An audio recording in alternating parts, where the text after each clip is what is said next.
Et dès que vous vous sentez à l'aise, on y va. C'est toi, tu 19h45. dis quand t'es... Comme vous voulez.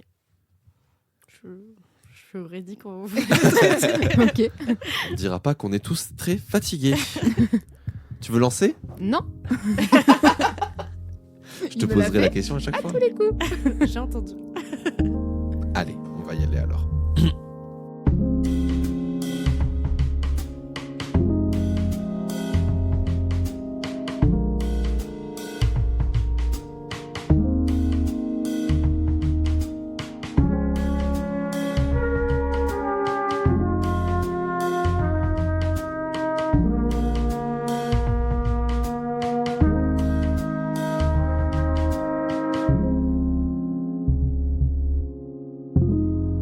Et bonsoir Laura. Et bonsoir Robin. Comment ça va? Bah ça va très bien toi. Eh ben écoute, je suis content parce qu'on se retrouve pour un nouvel épisode de Taisez-vous. Et aujourd'hui on reçoit Clémence. Bonsoir. Bonsoir Clémence. Comment ça va? Ça va, ça va. Pas trop fatigué? Un peu. On enregistre un peu tard. Fin de semaine, c'est dur là. Bon, après c'est jeudi soir, on va sortir, ça va être bien. Bien sûr. Bien sûr. J'avais compte là-dessus. Ouais.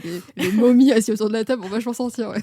Non, je suis déjà sorti hier en plus, donc bon, ça va. Clémence, on te reçoit car tu es thésarde en biochimie. Et non, mais non. En chimie des polymères. En chimie des polymères. Ouais, c'est ça. Soyons précis. Je suis biochimiste Tu es biochimiste, d'accord. Tu es biochimiste, et je fais un thésarde en chimie chimie des polymères. du polymère. Ouais. Et tu viens nous parler du coup de la caractérisation physico-chimique des tourteaux protéagineux, de leur modification chimique pour une application adhésive. Tout à fait. On va parler de la colle UU, j'adore. C'est presque ça. J'ai déjà résumé avant même le début. Ok, alors bon, il y a beaucoup de choses à dire là-dessus. Mm. Mais déjà, première question, pourquoi tu t'es lancé dans cette thèse-là? Alors, quand j'ai fait mon master de biochimie, je l'ai fait à Bordeaux et il était hyper axé santé, métabolisme, tout ça. Et vu que ça faisait un moment que j'étais là-dessus, même en licence, j'avais les mêmes profs et tout. Et ça m'a saoulée. Grave, j'en avais marre d'étudier la mitochondrie, ça m'a saoulée. Ah, les mythos. Et on avait une option chimie verte en M2. Et je me dis, vas-y, c'est ça que je veux faire. Enfin, clairement, les thématiques, elles m'inspiraient vachement plus et tout. Et pour mon dernier stage, j'ai trouvé un stage dans une entreprise qui est celle qui m'emploie actuellement, Ok. qui développe des colles biosourcées pour l'industrie des panneaux de bois. Ok. Et du coup, cette thèse, elle découle de mon dernier stage de master. Voilà. Donc c'est cette entreprise qui est venue te chercher, d'où le fait que tu sois CIFRE. Ouais, voilà. Ok. C'est courant ça comme méthode de faire, c'est pas souvent l'inverse où t'es genre Ouais. en stage en labo classique et reçoivent un financement potentiel CIFRE avec une entreprise dans une collab et Ouais, c'est plutôt comme ça que ça se passe normalement. Mais en fait, moi, quand je suis arrivée en master, je voulais pas faire de thèse. Clairement, genre, c'était pas du tout mon objectif. Mais j'ai vite compris que pour avoir après en industrie un poste plus intéressant et plus rapidement, il fallait avoir une thèse. Mm. Ce qui est dommage parce que déjà, niveau master ingénieur, on a les capacités et les compétences pour avoir un poste d'ingé en R&D, par exemple. Et du coup, je me suis dit, ok, une thèse, mais alors une thèse CIFRE. Parce que j'avais eu un stage en recherche et ça s'était très mal passé. Et du coup, ça m'intéressait pas du tout de repartir en recherche. Et du coup, vu que mon stage dans l'entreprise s'était super bien passé, j'ai négocié avec eux pour pouvoir continuer en CIFRE. Et du coup, ils étaient OK et j'ai démarché des labos pour faire le lien, ouais, pour avoir l'autre partenaire, du coup, labo. Et vu que cette entreprise est au nord de Paris et que je voulais rentrer à Bordeaux, t'as pris un labo bordelais. Voilà. Le LCPO est arrivé sur un plateau. Ça se combinait hyper bien. Et au final, j'ai trouvé mes encadrants, ils sont super cool et je suis bien tombée. Ouais. Donc voilà. Et ben c'est chouette, du coup, des financements, un labo cool, des collègues cool, tout pour réussir une thèse. Tout à fait. Ça fait combien de temps que tu es dessus? Là, ça fait 1 an et demi. 1 an et demi. Mm. Mais c'est parfait, c'est pile le bon moment pour venir nous en parler. Pour nous parler de ces avancées. Du coup, dans ta thèse, tu nous parles de tourteaux protéagineux. Mm. Qu'est-ce que c'est que ce truc?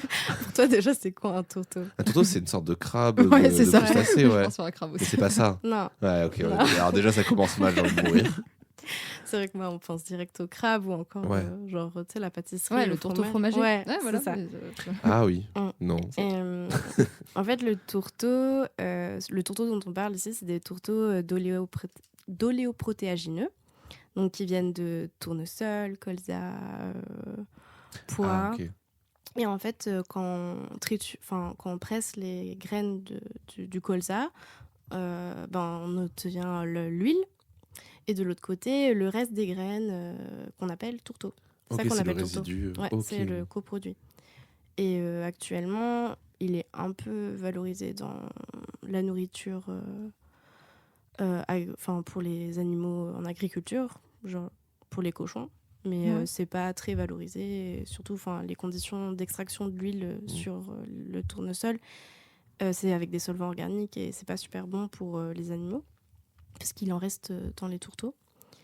Et du coup, l'entreprise dans laquelle je suis, il valorise cette matière pour en faire de la colle. Parce que ça a été montré dans la littérature que les composants qui restent, notamment les protéines, du coup, d'où le terme protéagineux. Ah. Make sense. Bah logique, du coup, ouais, clairement. C'est des matières assez riches en protéines. Il y a aussi des fibres et des sucres.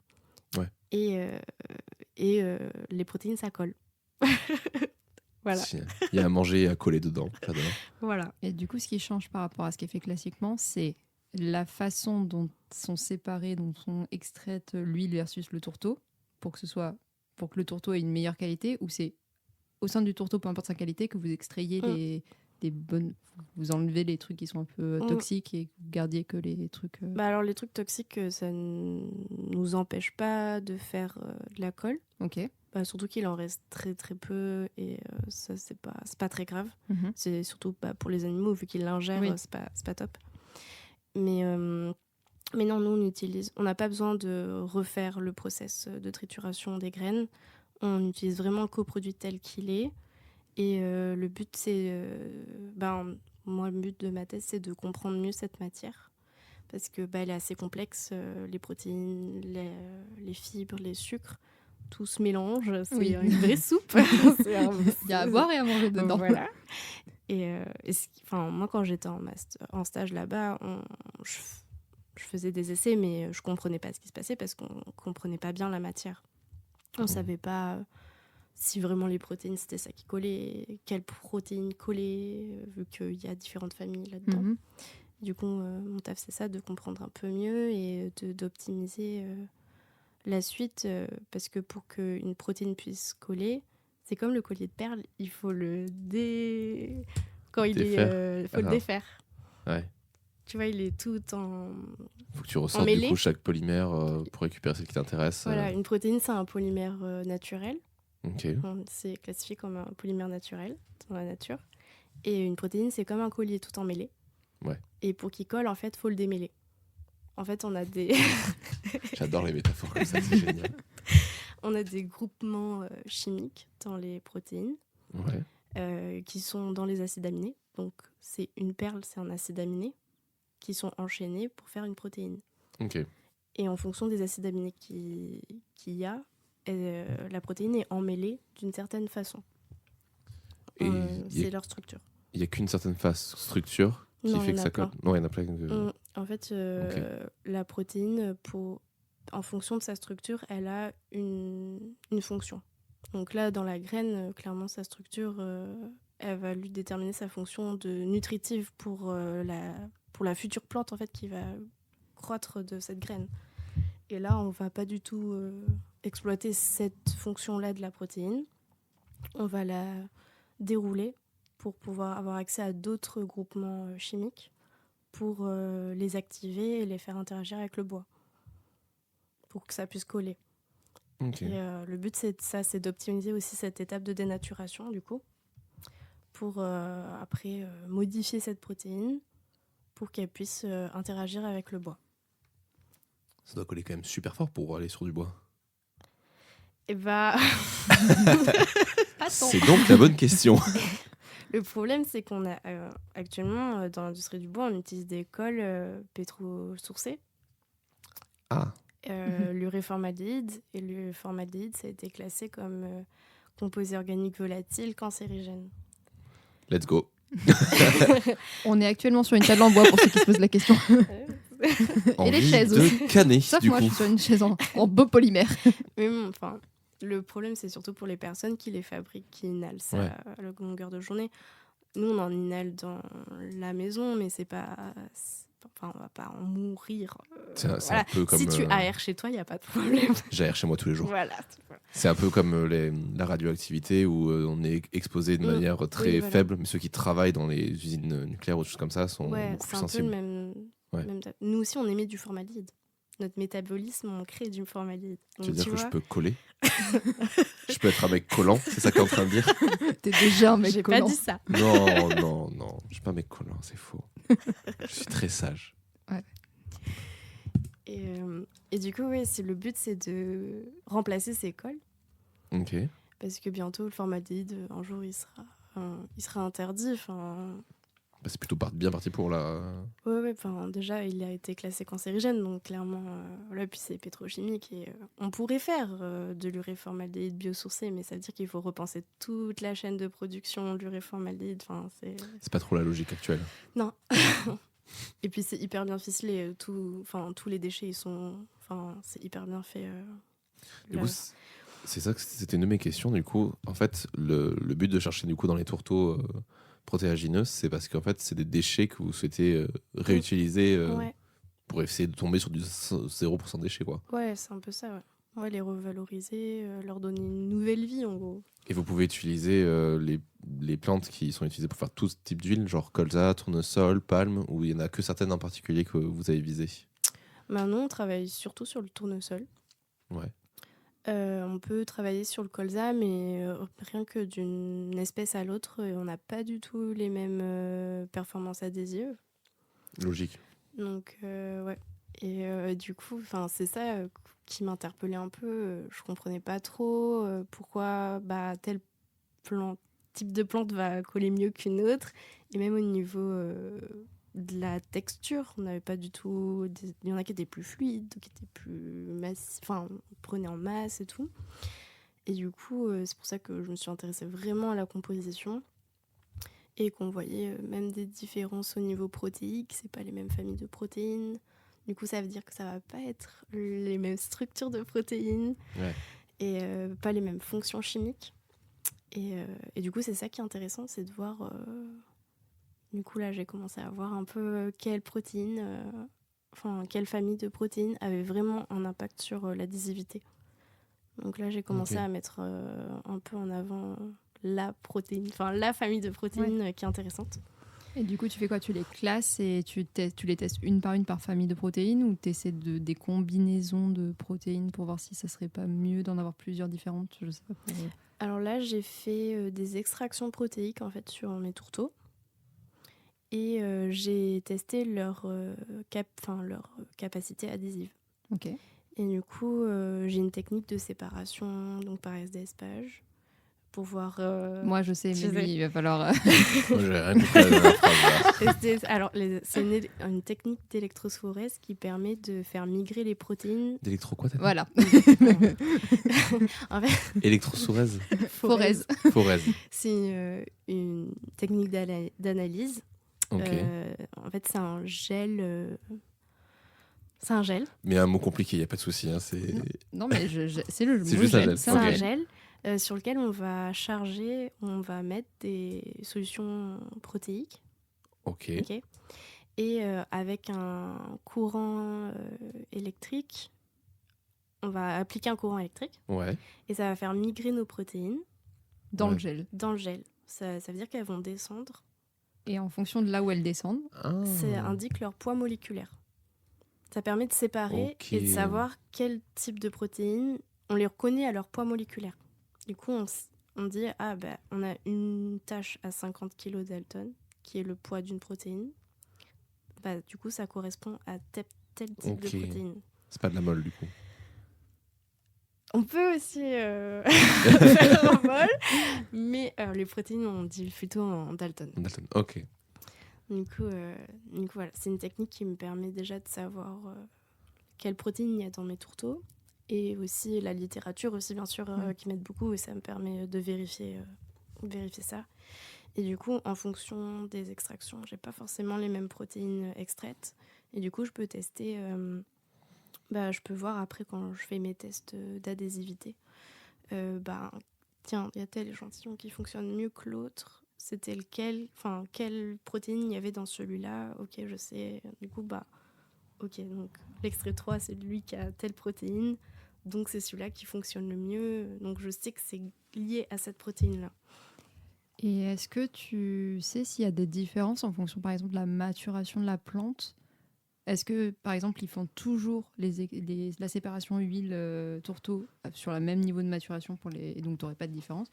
Ou est-ce que ça arrive que ce soit plus tôt, plus tard, et donc tu peux espérer des choses différentes au niveau... Ça, je ne sais pas du tout. Mais après, je sais qu'ils récoltent le tournesol toujours à la même période. Toujours à la même période, ouais. Et je sais que mon entreprise, ils ont fait des tests de reproductibilité en fonction des champs et en fonction de là où vient le tournesol. Mm-hmm.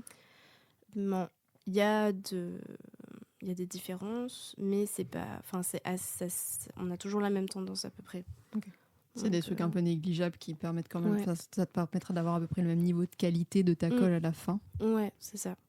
Ouais, tout à fait. Parce que le but, c'est aussi de partir sur des agricultures européennes et françaises. Parce que, par exemple, aux États-Unis, ils font déjà des colles biosourcées à base de soja, beaucoup. Okay. Ça existe déjà, c'est déjà commercialisé, mais en Europe, on ne produit pas de soja, très peu. Et le but, c'est de revaloriser des agricultures françaises et européennes. Des produits français. Oui, voilà. Nos déchets, quoi. La France. On va valoriser nos déchets. C'était une question que je me posais, du coup, effectivement, mais tu as déjà un peu répondu, mais alors, vous êtes parti dans le tournesol parce que c'était quelque chose que vous aviez à proximité, mais c'était aussi parce que c'est celui qui marche le plus, entre guillemets. Pour le moment, c'est celui qu'on arrive à le plus faire fonctionner. Ok. Ouais, c'est... Moi, je trouve que c'est mon chouchou. C'est celui qui fonctionne le mieux. C'est mon préf. Déjà, c'est magnifique. Un tournesol, regardez-le. Le tournesol. C'est mon préf.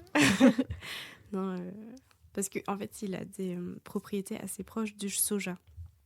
Ok. En termes de... Moléculaires, protéines. Protéines, ouais. Okay. Il a les mêmes familles de protéines et pas tout à fait dans les mêmes proportions, mais presque. Et c'est ça aussi qui expliquerait que ses performances, elles sont proches de celles du soja. Mais non, j'aurais encore plein de questions à répondre sur après les performances pour les améliorer et tout, parce qu'on n'arrive pas à avoir tout à fait les mêmes performances. Déjà, dans un premier temps, depuis le début de ta thèse, qu'est-ce que tu as découvert ?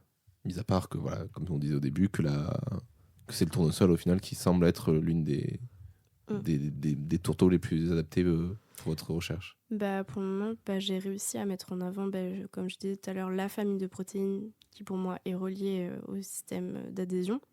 Ça n'a pas du tout été décrit dans la littérature. Ils disent que c'est les protéines. C'est les protéines. Ça colle les protéines. À chaque fois, je suis là. Ok. Protéines. C'est vague. C'est vague protéines. Parce que, elle bave et ça colle après. Voilà, c'est super. J'ai dû aller chercher dans les papiers agroalimentaires pour savoir quelle famille de protéines il y a dans ces matières. Parce que les papiers sur les colles biosourcées pour le bois, on s'en foutent, quoi, en gros. Tournesol. Genre, ils mélangent tout et ils font des extractions protéiques. Ils travaillent aussi sur des extraits protéiques, mais à échelle industrielle, c'est pas possible. Oui, c'est ça. Ça coûte trop cher. Il faut essayer de valoriser le tourteau dans son entièreté, parce que c'est impossible sinon d'ajouter trop d'étapes en scale-up, c'est impossible de faire. Donc c'est pour ça que l'étape de dénaturation est hyper importante. Et ça, je vais commencer ça bientôt. Je suis en train de faire mes petits protocoles là. La structure des protocoles. Et là, ça va être ma question. Comment tu testes ta résistance est-ce que tu me l'appliques directement sur du bois? Est-ce que tu as des échantillons de bois et tu tires dessus pour voir si ça C'est colle? ça. C'est tout à fait ça. J'ai des grosses plaques de bois, de plaquage. Il fait que quelle je taille découpe. ton labo? Ta paillasse, elle doit être... Non, La paillasse, elle fait 4 km en fait. Non, je découpe mes plaquages de bois dans des petites plaquettes de 10 cm. Ok. Et j'applique de manière contrôlée mes formulations tourteau. Et après, je presse avec une Ok. presse Ouais. à haute température. Je laisse incuber 24 heures tranquillou dans une étuve et le lendemain, je tire dessus avec des... Alors, pas C'est la main, cassé. parce que J'imagine trop la le- reproductibilité, bof, bof. Elle a son Alors. truc, elle a les pieds sur la porte, elle est en train de tirer sur son truc. Le tourteau de colza, c'est non. On a des bancs de traction, on a des machines de traction ouais. J'adore. Avec des morts et ça applique Une pression. Oui, une charge. Et Une charge.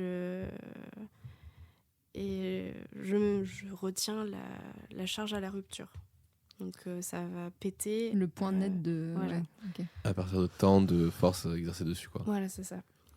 Et tu fais ça plutôt pour des objets. Enfin, le but pour l'instant, c'est d'aller chercher des objets comme des tables ou des chaises, ou c'est carrément d'aller chercher des trucs, des meubles, voire même des bâtiments. Maisons, Ouais, des maisons à terme.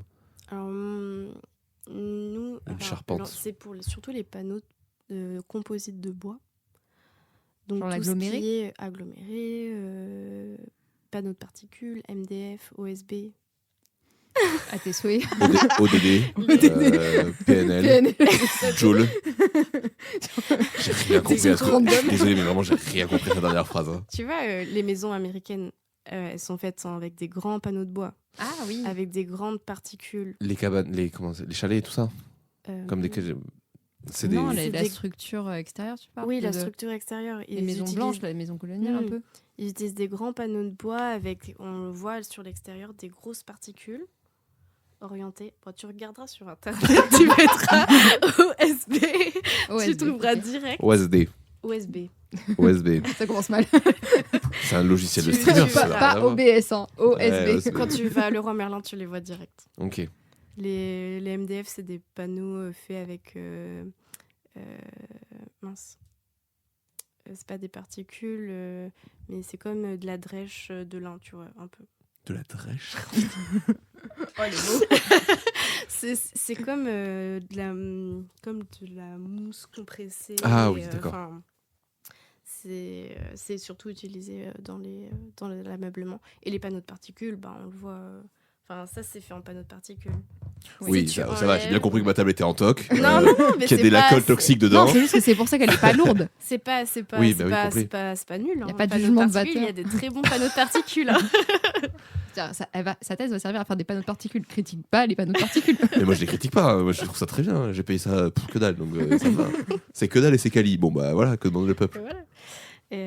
Et du coup, voilà, les panneaux de particules, c'est fait pour faire des cuisines, des meubles, des lits, Des étagères, ouais, tout ça. des hein. étagères. Donc pour l'instant, t'es plus sur du mobilier commun. Mm, mm. Et en fait, est-ce que tu vois, genre travailler ça sur ces, tu vois, genre dire ben, telle superficie collée sur avec tel temps de produit, etc. Est-ce qu'après tu peux créer une échelle de proportionnalité pour dire bon bah théoriquement pour une charpente par exemple, il faudrait faire ça, ça, ça et ça peut résister à temps et ça peut tenir. Alors oui, les tests de stabilité, c'est important si on essaye d'en faire. Ouais. Après, c'est hyper normé, les panneaux de particules. Du coup, là-bas, ils ont... À chaque fois qu'ils testent une nouvelle formulation, genre R&D, on fait des petits panneaux qui sont découpés. Une technicienne les passe au contrôle qualité, en gros. Du coup, ils sont tirés. On fait des tests de flexion, donc on appuie dessus. On fait des tests de gonflement. On les met 24 heures dans l'eau et après, on les remesure, on les retractionne. Du coup, c'est hyper calibré. On a des normes auxquelles répondre. C'est pour ça que nos futures cols, elles doivent avoir les mêmes performances que les cols qui sont actuellement utilisés. L'uréformaldéhyde, il faut qu'on arrive à avoir les mêmes performances. Et à partir de là, on peut commencer à faire quelque chose. Ok. Mais nous, on vend vraiment la colle, en fait. Après, tout ce qui est Après, c'est de l'optimisation. Mais il y a des panneaux de bois, par exemple, pour les cuisines ou les salles de bain, on rajoute une pellicule pour que ce soit plus hydrophobe. Parce qu'il y a certains types de panneaux, ils sont plus sensibles à l'eau. Ouais, bien sûr. En fonction de la matière et tout, je suppose. Et du revêtement, est-ce que vous l'avez protégé ça? Ok. Bon, c'est chouette. Ça marche bien, du coup, pour l'instant? Ouais, c'est cool. Ça marche bien. Ouais. Je suis contente. Bon, bah, c'est chouette. J'avais une autre question. Est-ce que tu as des notions de quantité, par exemple, de quelle quantité de tourteau tu as besoin pour récupérer, je sais pas moi, 1 millilitre de colle? Enfin, est-ce que tu as besoin d'énormément de déchets pour récupérer ce dont tu as besoin pour faire la colle, ou est-ce que finalement c'est relativement simple de récupérer tes protéines C'est pas forcément facile d'extraire les protéines du tourteau. J'ai pas un rendement oufissime. Et c'est pour ça aussi qu'on veut valoriser le tourteau dans son entièreté, parce que c'est hyper compliqué d'extraire toutes les protéines. Il en reste toujours un peu dans les déchets. Ouais. Et le but, quand on fait nos formulations de colle, c'est d'avoir quand même une majorité de tourteau. Parce qu'après, on rajoute forcément des additifs pour améliorer la viscosité, donc que ce soit assez fluide, pour pas que le process de fabrication des panneaux, dans l'industrie, se soit modifié. Mais bien sûr, il faut toujours essayer de rester biosourcé, parce que le but, c'est quand même rester 90% de la formulation biosourcée pour le moment. Mais du coup, on essaye d'avoir des quantités... on sait faire, on sait quelle quantité... Avec quelle quantité on aura telle performance. Ok. Je pourrais pas te le dire. Mais oui, on sait qu'en fonction de certains pourcentages de dispersion de tourteau dans l'eau, par exemple, on sait à peu près dire à ce pourcentage-là, ce sera trop fluide, on aura trop d'eau, du coup, le panneau il va éclater à la presse. Pas cool. Il va pas coller. Et si on en met trop, ça va pas être assez homogène quand on va mélanger avec les particules. Du coup, la colle, elle va être en bas du panneau et pareil, on aura des performances pourries. Okay. Du coup, il faut être entre les deux. Et c'est pour ça que le traitement du tourteau est hyper important. Ok. Et c'est quoi la recette de cuisine d'une colle? De façon générale, pas forcément stressée. Ouais, comment on fait de la colle? Dans les temps anciens, c'était vraiment à base de protéines, en vrai. Parce que et tu le mélanges avec de l'eau, c'est tout? Ouais, parce que par exemple, avant, on utilise des déchets animaux, du sang, des peaux, même des colles à base de déchets de poisson, avec de l'eau. Comme la gélatine dans les gâteaux et des trucs comme ça. Okay. En marqueterie, c'est ce qu'ils utilisent encore. Et du coup, si tu veux modifier, tu mets un peu d'eau. Ça peut se modifier facilement. C'est pour ça qu'il y a certaines colles qui collent pas bien quand on okay. Parce qu'il y a trop d'eau dedans. Oui, si, c'est possible. Ok. Et est-ce que ça marche un peu comme les maillages par exemple, quand tu fais des crêpes, ça fait des réseaux parce que tu as rajouté de l'eau avec tes poudres et que du coup les protéines font un maillage. C'est important d'avoir le bon dosage d'eau pour justement avoir un bon maillage. Mais le collage, c'est une science hyper complexe parce que ça implique plein d'interactions, que ce soit physique, chimique. Et c'est hyper complexe de dire pourquoi ça colle. Alors là, ça colle, c'est magique. Voilà, ça a collé. Je vais essayer de faire des tests sur d'autres matières que le bois pour mettre en avant différents types d'interactions. Parce que par exemple, sur du téflon, il peut avoir aucune interaction. Ou en tout cas pas d'interaction avec des liaisons hydrogènes. Parce que c'est une matière qui n'en fera pas avec les protéines. Et du coup, si ça colle pas, je peux dire les liaisons hydrogènes, elles jouent un rôle dans mon adhésion avec le bois. Mais ça peut être aussi par exemple le mouillage. C'est pour ça qu'on a besoin d'assez d'eau pour que ça rentre dans les pores du bois, que ça mouille bien. Donc c'est hyper complexe le collage et ça implique énormément d'interactions. Donc c'est un peu compliqué de dire c'est que ça qui fait que ça colle. Mais c'est pas possible. Okay. Ok. La suite de tout ça, ça serait, vous voulez aller vers où? Une commercialisation de la colle ou Ouais. peut-être encore autre chose dans une autre recherche Ils ont déjà commencé à commercialiser des colles Ok. biosourcées pour du MDF, La des fameuse. panneaux de fibres. Bah oui, le fameux. Des panneaux de fibres. Ça marche plutôt bien. Et les plus compliqués, c'est les panneaux de particules parce ils ont des très mauvaises... Enfin, ils sont très sensibles à l'eau et à l'humidité. Les protéines dans l'eau, elles sont bien. Du coup, il y en a qui aiment bien l'eau. Elles sont au calme. Du coup, en fait, elles se rétractent et elles mettent que... Enfin, comme tu sais, elles s'en mêlent le collier de perles pour qu'il y ait que ce qui aime l'eau en contact, qui soit en contact avec l'eau. Complet. Ouais, Ok. tu vois. Hydrophilie, hydrophobie, Voilà, tout c'est ça. ça. Le savon, la saponification, le TP de première. Voilà, c'est très bien. Ça, c'est bon. T'as raccroché tous les lycéens. Nickel. Vous êtes là? Et je sais plus ce que je disais. Ça, c'est les apartés. Oui, enfin, ça, voilà, en gros, vous le commercialisez. Et oui, voilà, c'est déjà en cours de commercialisation. Il y a déjà des brevets qui ont été posés. Mon but, déjà, c'est d'avoir un article en soumission pour pouvoir soutenir. On verra. Et après, on verra si j'arrive à faire une formulation sympa. Mais je sais pas si j'aurai le temps, déjà. En fait, j'ai l'impression que tu as quasiment déjà fini ta thèse, en fait. Non. Ok. Pas du tout. Parce que de ce que je vois du sujet, de ce que tu en racontes, j'ai l'impression que tu es en mode, voilà, le but était de trouver comment ça fonctionne.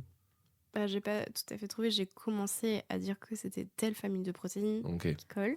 Maintenant, il faut que je le confirme et le teste. et que je teste justement pour savoir quels mécanismes sont impliqués pour que ça colle. En fait, le test est fait, maintenant il faut le prouver. Enfin, il faut prouver pourquoi et comment ça marche. Ouais, en gros, c'est ça. Ok.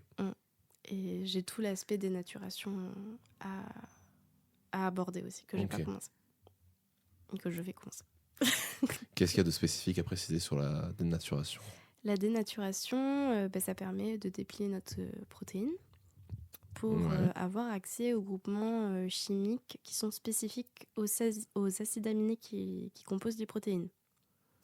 Ok. Une protéine, ça peut être un enchaînement d'un même acide aminé, mais dans la nature, c'est très rare. En soi, il y a 22 acides aminés différents, si tu veux, en gros. Oui. Okay. Ils ont tous des fonctions chimiques différentes. Ok. Il y en a qui sont regroupés par même type de chimie, mais ils ont tous toutes des fonctions différentes. Et le but, c'est de faire réagir ces acides aminés avec des traitements de dénaturation. Ça peut être chimique, avec des hydrolyses, on coupe les protéines, où on fait réagir certains groupements chimiques pour que ça réagisse avec les groupements chimiques du bois.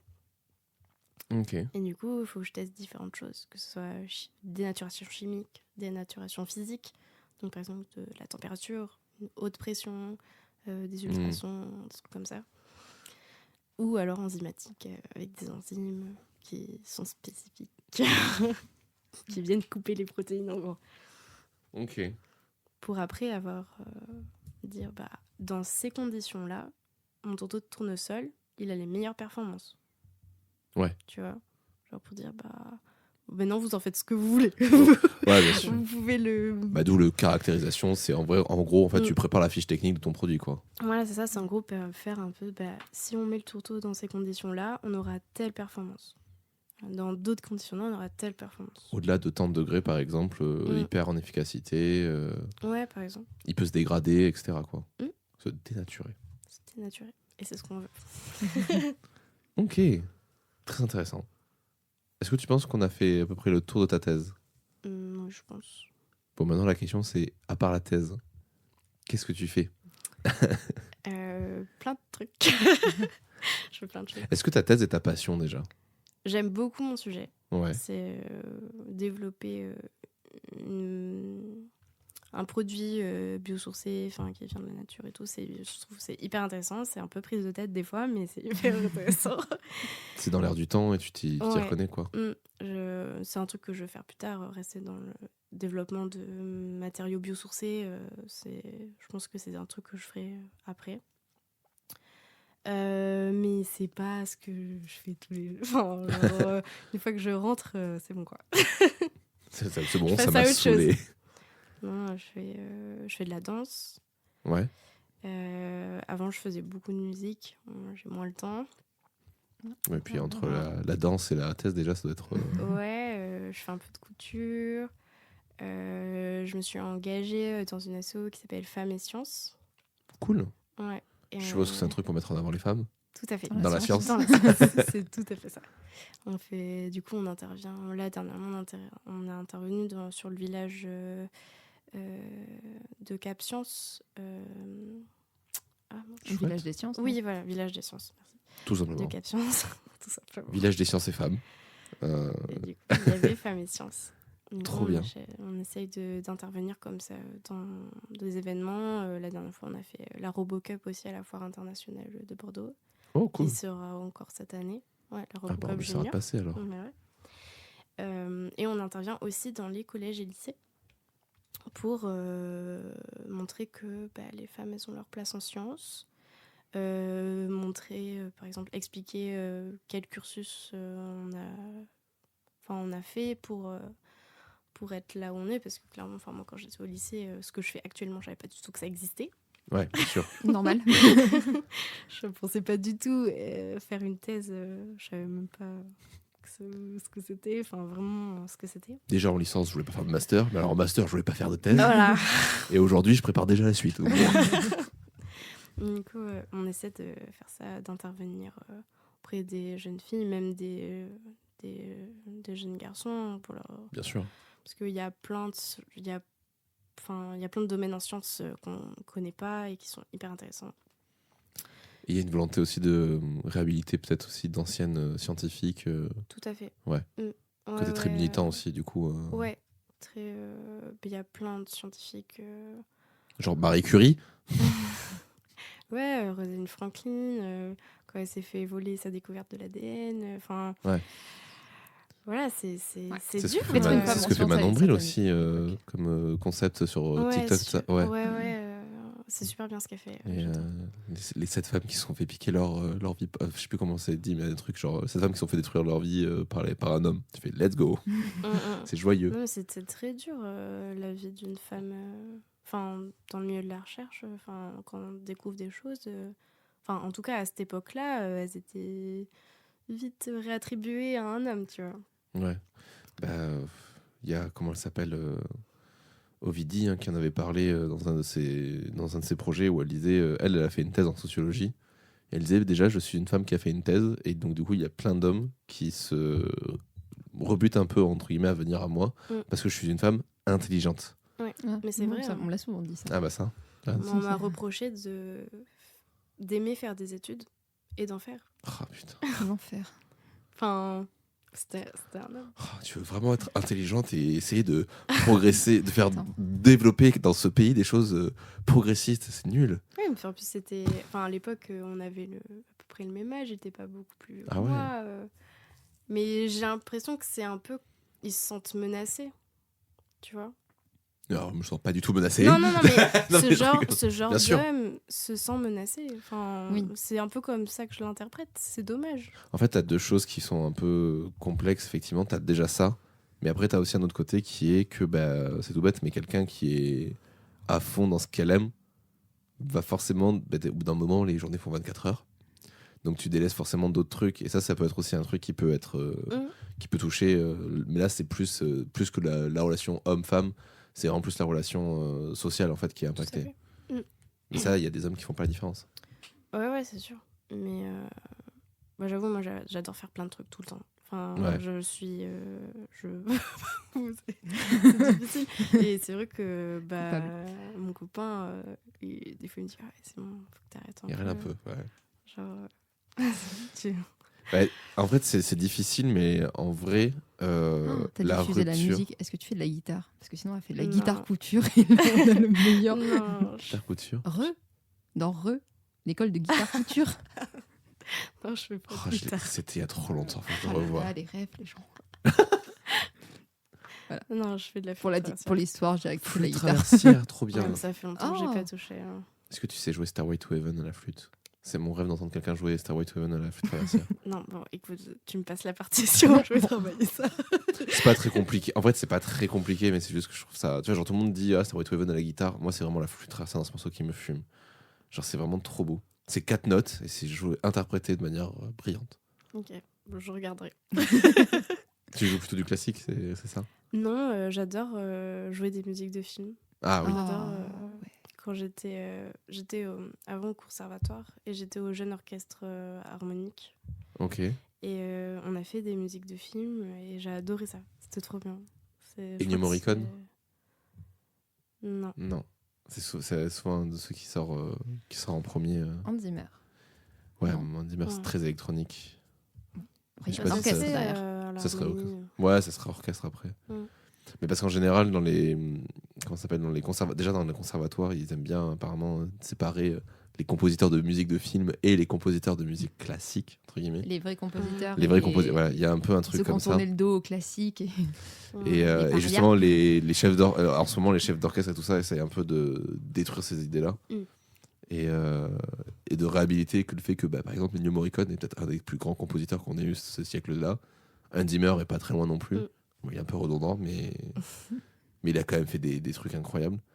Et je cherchais un autre, putain, qui est très connu, mais John Williams. Mhm.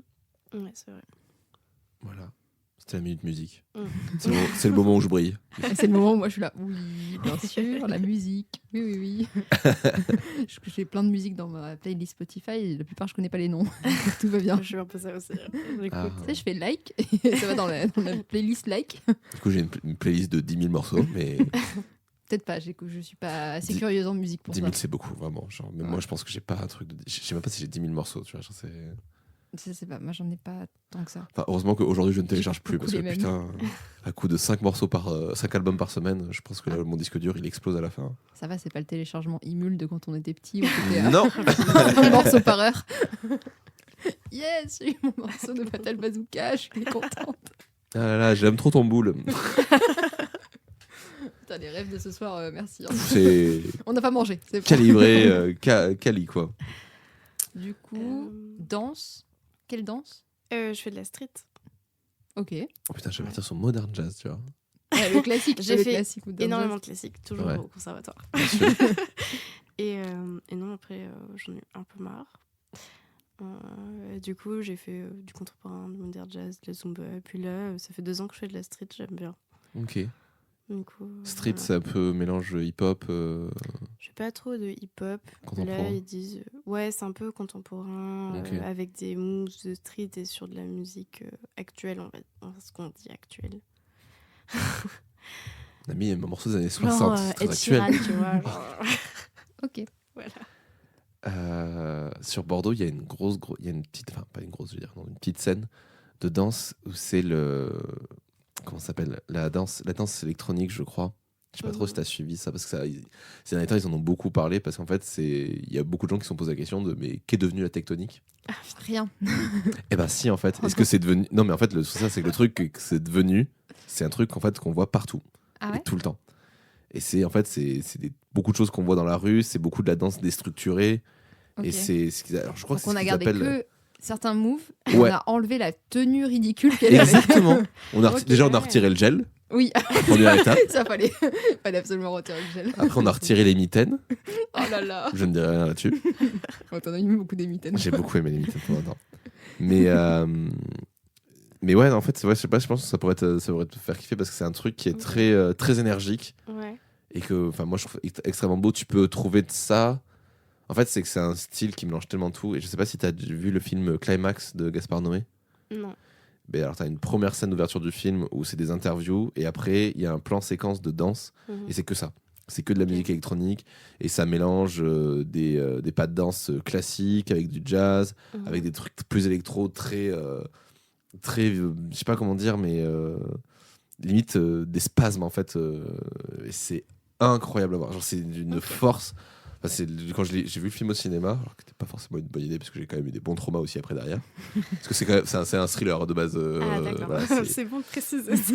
L'idée en fait, c'est que c'est une compagnie de danse qui se forme et à la veille de leur premier spectacle, ils font une soirée et en fait, ils se rendent compte pendant la soirée qu'ils ont été drogués. Et du coup, tu les suis pendant toute cette soirée. Bonne ambiance.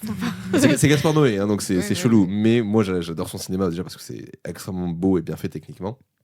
Mais parce qu'en plus, il va chercher au plus profond de l'être humain et ses scénarios tiennent des fois sur une page et il dit juste au comédien improvise là-dessus.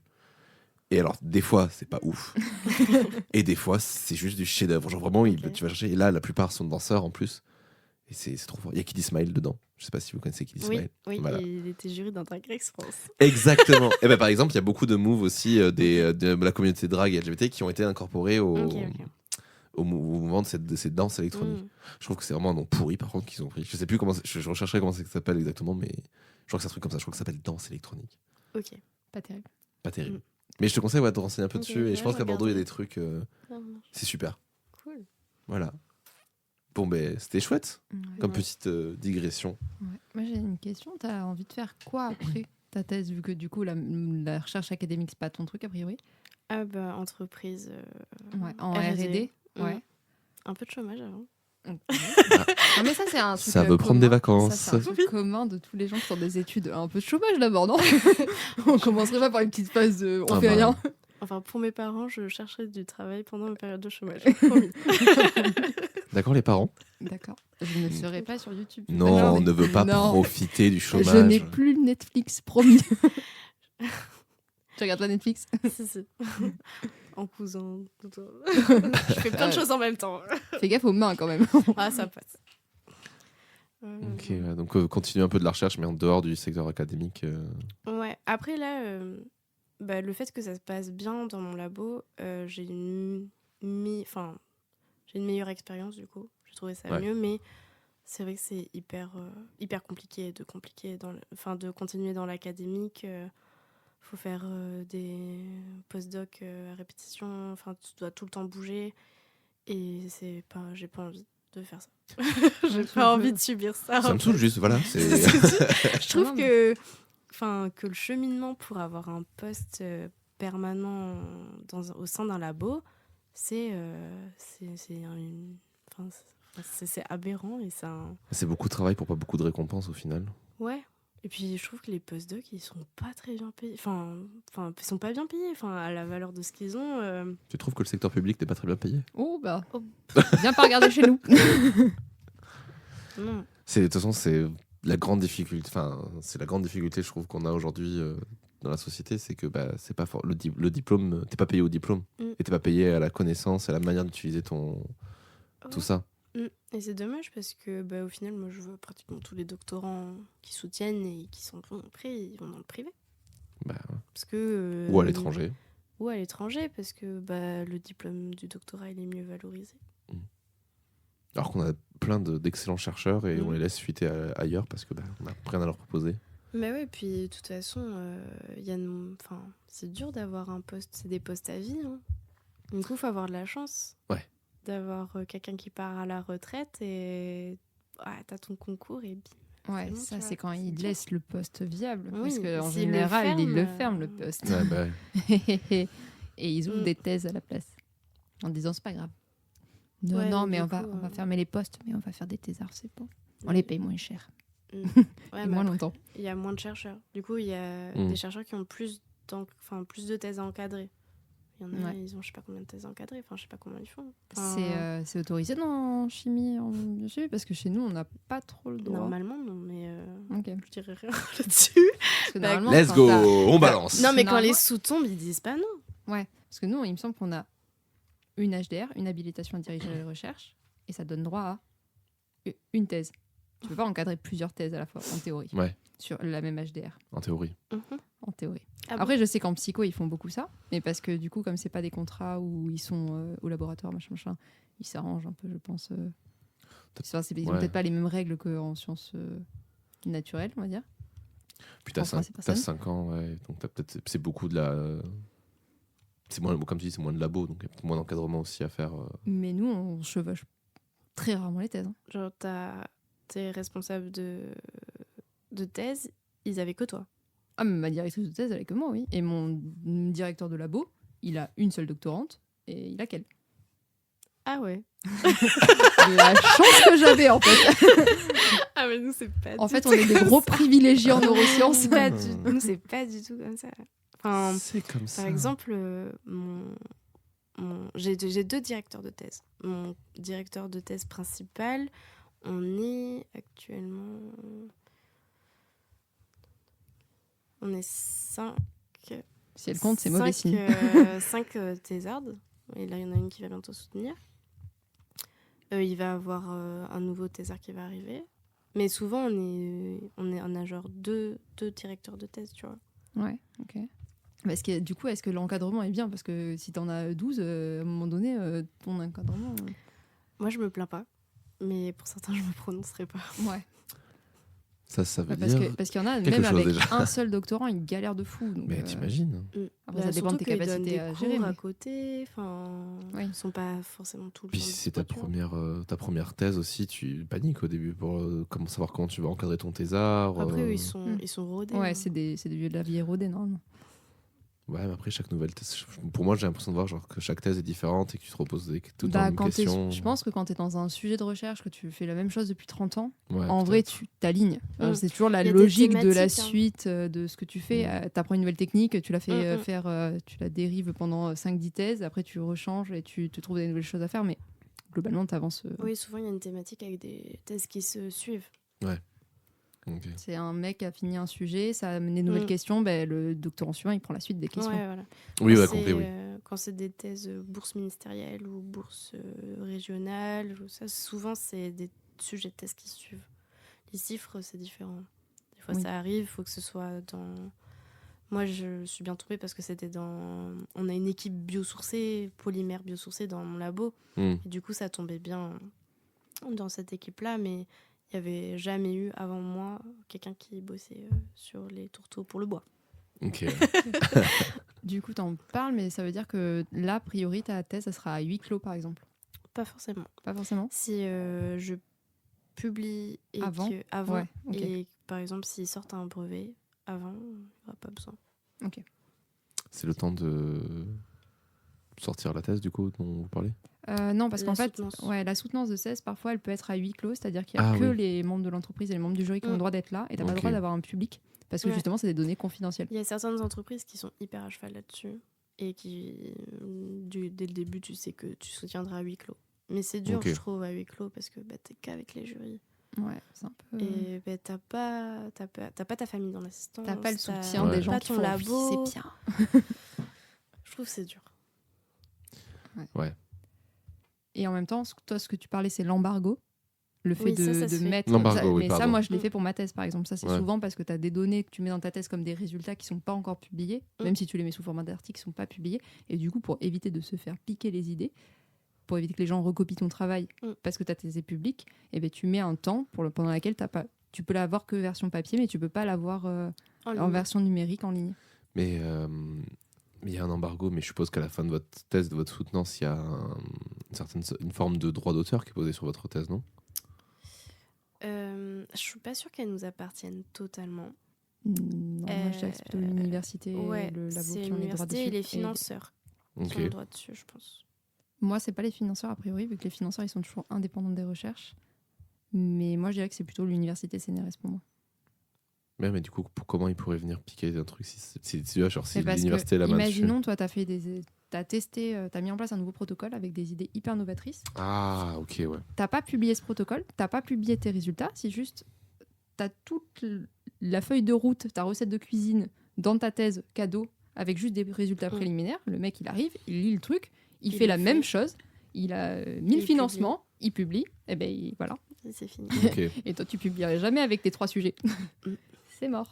Donc du coup, ouais, t'attends de pouvoir publier avant d'officialiser ta thèse, quoi. Voilà, parce que ma thèse, par exemple, là, elle est en libre accès à la bibliothèque. Tu peux aller la lire à la BU de Bordeaux Ouais.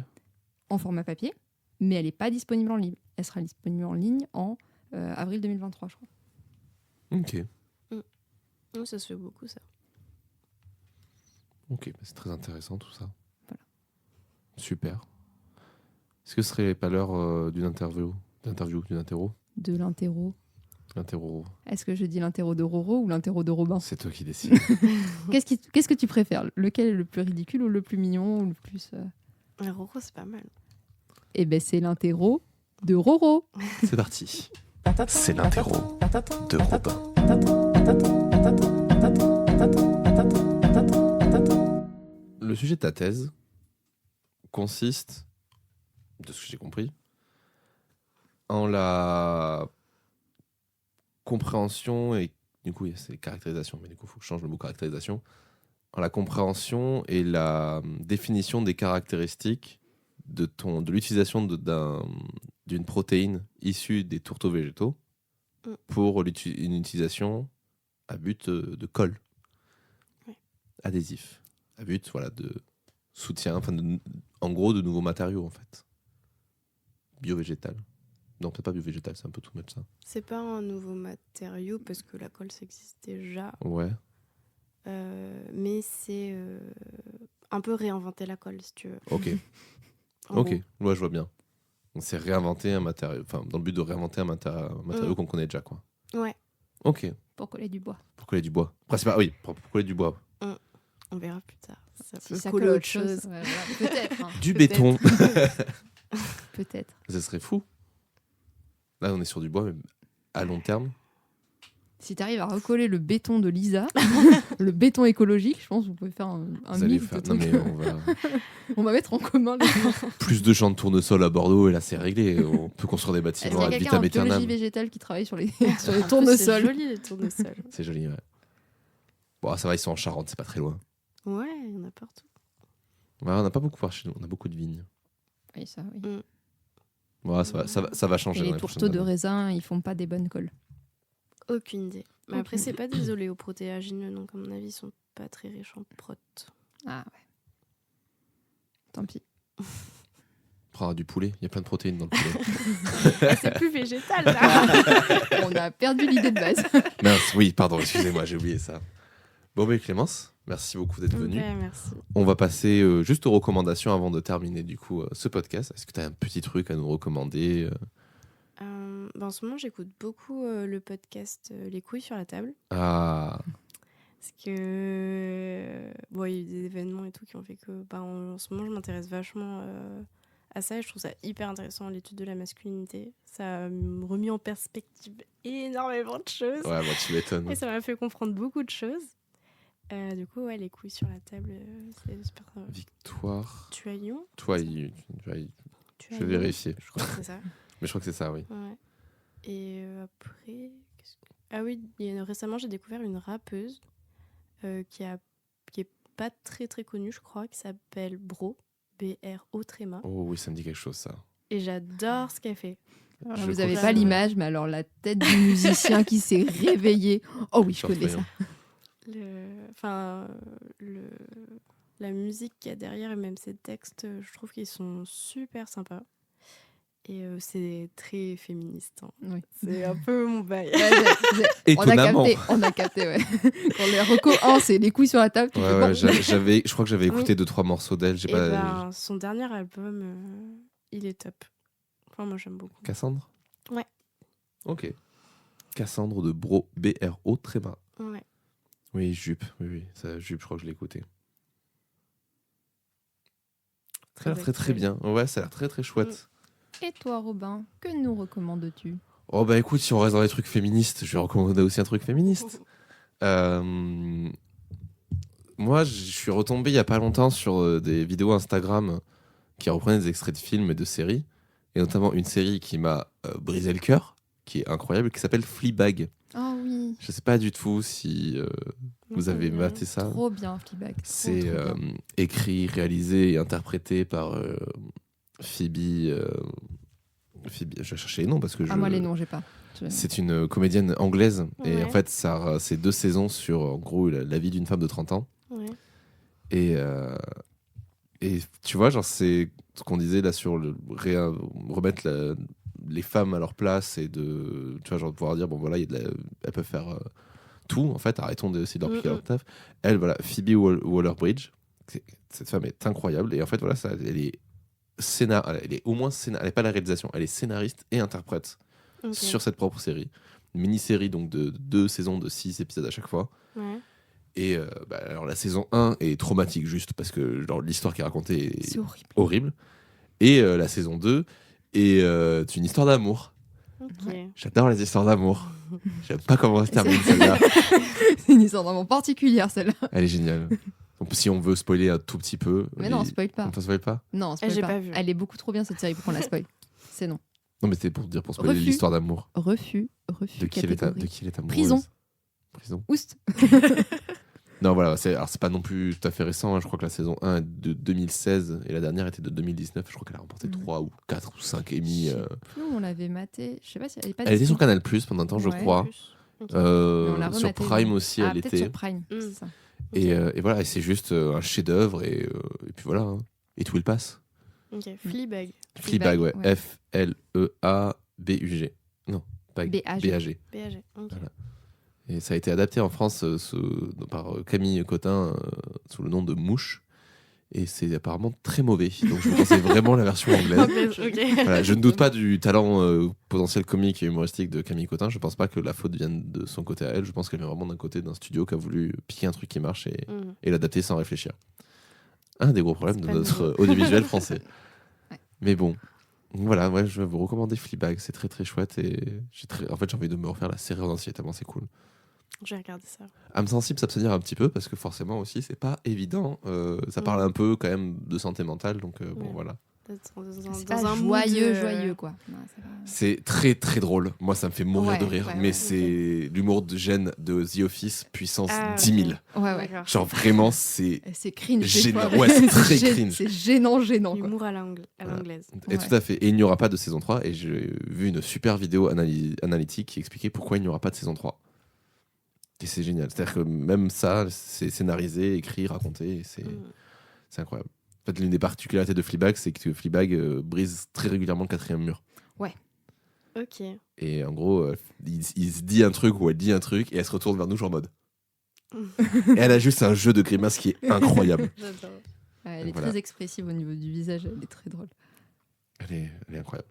Du coup, alors moi je vais pas avoir de rocoféminisme, mais je vais tirer le truc anglais,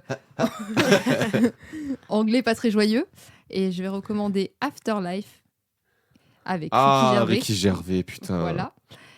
Bon alors là, gros trigger warning, dépression, suicide, sang. Alors c'est une série qui est aussi drôle parce que c'est Ricky Gervais, c'est un humoriste, mais qui parle de la mort, clairement, la mort de sa femme.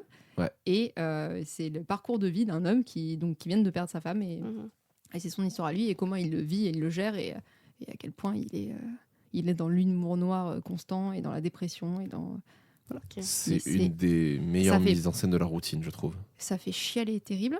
Oui. Mais c'est incroyable. Et pour pas finir sur une note triste, je vais recommander un autre truc qui est fait par un mec désolé. Continue de faire des trucs sur les hommes, il n'y a pas de souci.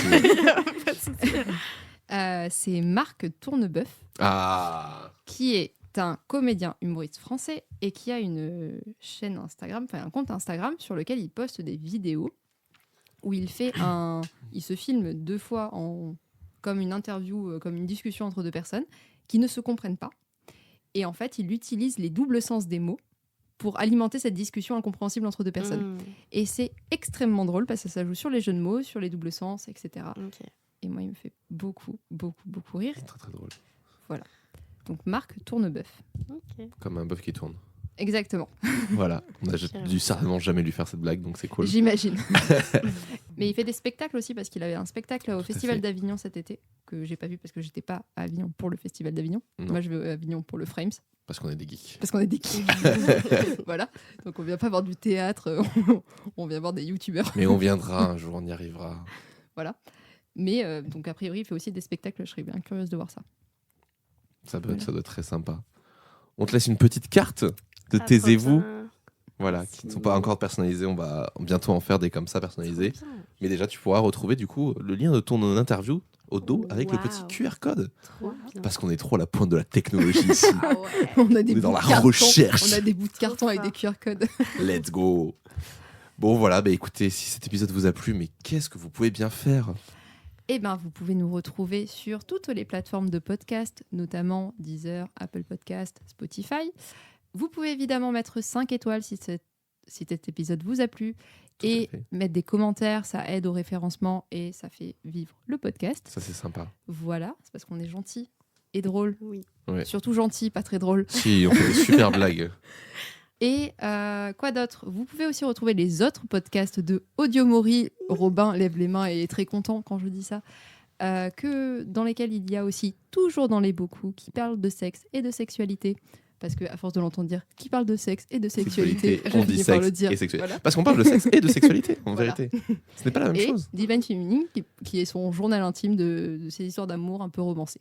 Voilà, sur fond d'album de musique. Parce Ah qu'on oui, a oui, bien oui, c'est relié mes deux passions, l'amour et la musique. J'apprendrai mon texte par cœur un jour. Mais là, tu l'as très très bien fait déjà. C'est très Voilà. très chouette. Hein. Merci. Je prends les compliments. Voilà, super. Bon, eh ben écoutez, merci beaucoup pour cet épisode. Merci, à Clémence. vous. Et voilà, on se dit à bientôt pour un nouvel épisode. Salut. Ciao, ciao!